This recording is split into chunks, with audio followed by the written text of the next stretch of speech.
If you have managed to keep your heart open in this crazy world of ours, then you may be experiencing empathy overwhelm. And today we're going to talk about how that happens and how to overcome that, how to resolve that situation. It's very common. A lot of people in our world today are walking around with closed hearts because there's so much trauma and drama that's being presented to them all the time that it's too much to feel. And so they just shut down as a way of protecting themselves. That makes sense. Those of us who don't do that may actually have a different response, which is to want to embrace or save those people who are having a hard time or struggling with their emotions in a situation, and we feel like we need to rescue them. So, we're going to talk a little bit about the difference between rescuing somebody or trying to rescue somebody from their own experience and being someone who's there to support them as they work through their own experience, which they are, when properly informed, perfectly capable of handling. So I know I was a rescuer. As you know, all of the topics that I talk about, I have experienced personally, as well as worked with many other people who have wanted to go through the transformation of please don't let me go around draining myself all the time, trying to help people who actually often don't seem to want the help, right? And in part, I gave a hint as to why that is, because it has this energy of, I know what to do. I can make a difference and you can't. That's what people pick up from us when, with all good intentions, we're trying to help them to manage their emotions or manage their struggle. So imagine this vision. This visual helped me out a lot years ago. Um, the idea that when somebody is in quicksand, let's imagine there's a pit of quicksand and somebody is in there, and that represents their emotions, what they're feeling, what's happening in their situation, or what they imagine is happening in their situation. And they're struggling with all of that. And we come along as empaths and say, oh, let me help you. And we dive into the quicksand with them. Now we're both in trouble. There's nobody there who's able to stay at a really level, balanced, peaceful state and help to move and process the energy through, the emotional energy through. And so, what I'm going to invite you to do, which is what I learned to do, and it sure helped a lot, is to actually imagine that you're going to stay outside of the quicksand. You're going to stay up on the bank and you're going to take a stick, a really solid stick, and reach it out to the person in the quicksand and say, here, grab onto this. Let's work through this, and you can come sit up here on the bank in safety with me. Because two of us being in fight or flight, which is what happens when we get into this emotional overwhelm, when we have too much empathy. And it doesn't mean that we want to turn off that empathy. We still care. And if you're listening to this video at this point, you couldn't not care. That's a beautiful thing. We want to care. The point is that we want to care in a way that helps both the person that we're helping and ourselves. And a lot of times, what we've learned to do in this society that didn't prepare us very well for managing our emotions and our reality is that we learn to just dive in with them and say, the misery loves company. That may be true that misery loves company, but you don't have to be that company. You don't benefit from it, and neither does the person who's struggling. So help them to get a different perspective from somebody who isn't in fight or flight. When we're overwhelmed, we go into fight or flight. Our instincts take over. We start running automatic patterns. We want to, at a minimum, be able to get to our intellect level, and then from there to ask questions of our intuition and our inspiration. What do we do in this situation? How do we turn this deep, dense energy into something that feels peaceful, into a place where we can resolve and move forward in our lives, right? That's what the big challenge is to find the opportunity in a challenge, to find the friend or the gift in a foe. When we learn how to do that, then all of a sudden we don't ever have to go into the emotional quicksand anymore because we start to learn that actually we can just sit down on the edge of the quicksand pit. We can look at it and say, I could go in there, but you know what? I'm going to choose not to. Instead, I'm going to do an exercise like the one that we're going to learn now. So if you've been with me before, you know this exercise pretty well. And if you haven't, welcome. I'm going to ask you right now if you're benefiting from this video, if you're enjoying this, or saying, oh yeah, I kind of knew that and I didn't realize I knew it, which is what happens with a lot of the things I talk about. There are things you just didn't realize you knew, right? Once you hear it, you say, huh, that makes sense to me. It resonates. So if this video is resonating with you, please like, share, and subscribe. We need to spread the word to people. We need to help people to start transforming their experiences so that we can live in a place where people are loving their lives, where they're happy and healthy, because that's the kind of world that's better for all of us. It just makes sense. Okay, so on the empathy overwhelm, I want you to think about right now, write down 3 times recently where you jumped in emotionally to rescue somebody. Think about somebody calling you, they're crying, or somebody at your office comes up to you because they know that you're somebody who will listen and sit in the emotion with them. Write down 3 times when that has happened. Now write down 3 times when you've been the one who went to somebody else for that kind of support. In either of these cases, you might find out that you don't have 3 items. Maybe you don't go to other people. Maybe other people don't come to you.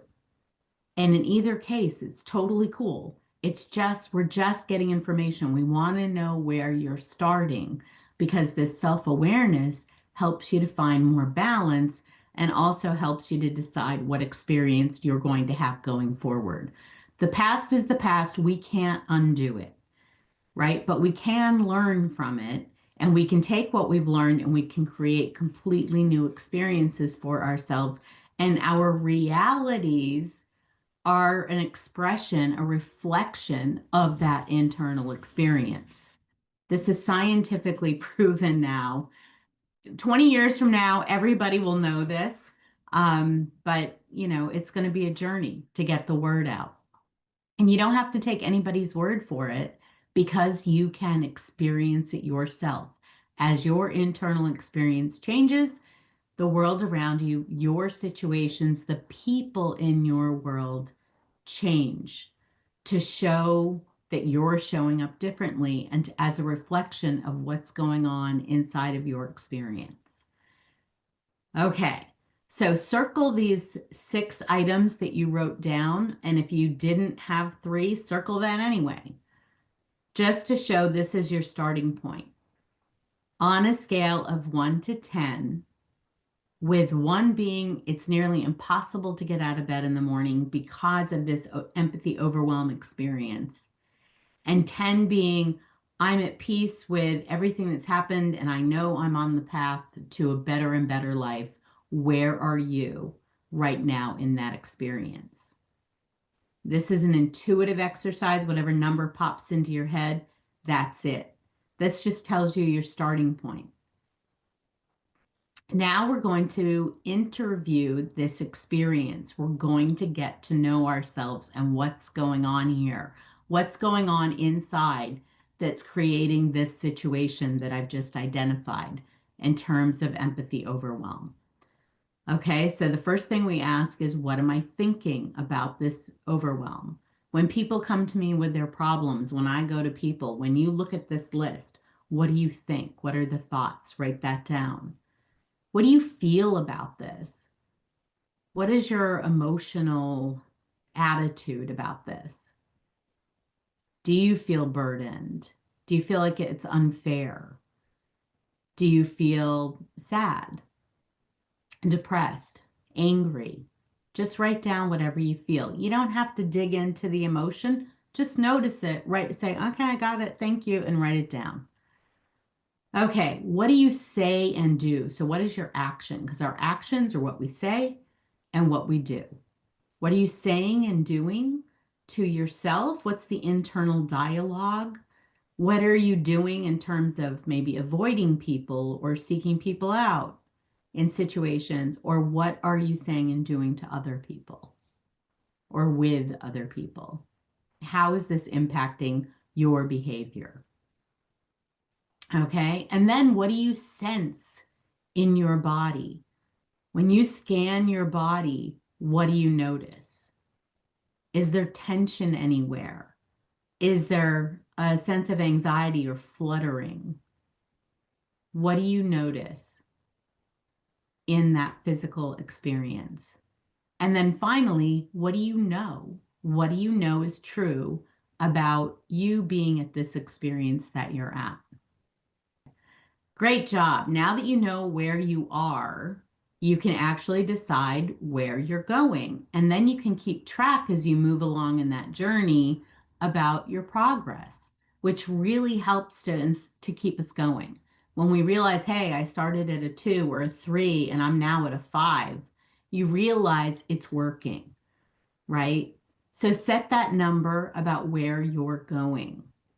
I always recommend people that you choose something like a 7 or an 8 because as you move forward in your experience, what you understand is possible, what you experience as being possible will expand and expand and expand. So that 10 just keeps going. There's always more adventure to be had, more to learn. Okay, so now let's interview that number, that experience. We're setting an intention. We're using the conscious mind to say, this is the direction I'm going. This is the experience I choose, right? And then we're going to ask for help from the subconscious to shape that up. So we're going to imagine.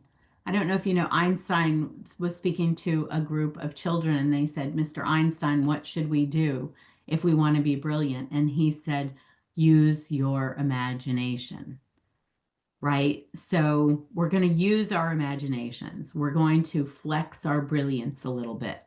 So what will you be thinking at this new number? When you're at this new experience, what will you be thinking? What will you be feeling emotionally? What will you be saying and doing to yourself and others? Notice what's going to be different. What will you sense in your body? Will you feel lighter? Maybe you have some sort of chronic thing going on and you can just imagine it being gone, being resolved. And then finally, what will you know is true about empathy and about yourself, about your own experience when you get to this number that you've set for yourself? All right, well done. Now we're going to use our conscious mind to do the second thing that it's really good at. The first one is setting intention. And the second one is asking questions that move us toward that intention. So, as Sigmund Freud said, the conscious mind is the tip of the iceberg. The rest of the iceberg contains a wealth of information and connections to information that we're unaware of. That's why we call it subconscious or unconscious. And so what we're going to do is use our conscious mind to access that information, and it will come up in puffs, in puffs of thought, in sudden inspirations, in dreams, in a sense of remembering. There are a million different ways somebody might call you and say, "Hey, I just read this great book." I don't know, do people call anymore? So you might get a text. But notice all the different ways that the universe and your unconscious mind, subconscious mind, is able to deliver information to you.